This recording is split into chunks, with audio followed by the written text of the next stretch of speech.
અંજાર પોલીસે ટાઉન વિસ્તારના કોટેશ્વર નગરમાંથી જાહેરમાં જુગાર રમતા 11 શખ્સોને ઝડપી લીધા છે. પોલીસે આ કાર્યવાહી દરમિયાન કુલ 3,24,500 રૂપિયાનો મુદ્દામાલ જપ્ત કર્યો છે.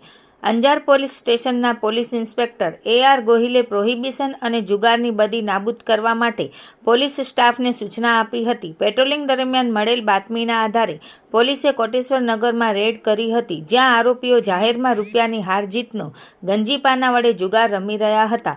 ઝડપાયેલા આરોપીઓમાં દીપેશ ચંદ્રકાંત પરમાર, પ્રકાશ ધરમસિંહભાઈ પેડવા, હિરેન ગોપાલભાઈ મહેશ્વરી, જગદીશ દેવજીભાઈ સોરઠિયા, જયેશ પ્રાગજીભાઈ દોશી, યોગેશ રમણીકભાઈ સોરઠિયા, ચંદન ઉર્ફે ચંદ્રેશ રામજીભાઈ સોરઠિયા, અર્જુન માવજીભાઈ કાપડી, આનંદ કાંતિલાલ વાઘમસિંહ, રવિ અનિલભાઈ સોરઠિયા અને જગદીશ પ્રતાપભાઈ ઠક્કરનો સમાવેશ થાય છે.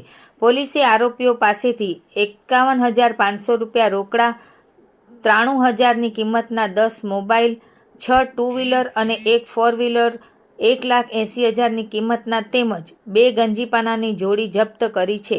આરોપીઓ વિરુદ્ધ જુગાર ધારા હેઠળ કાયદેસરની કાર્યવાહી કરવામાં આવી છે. આ સમગ્ર કામગીરી અંજાર PI AR ગોહિલ અને તેમની ટીમે પાર પાડી હતી.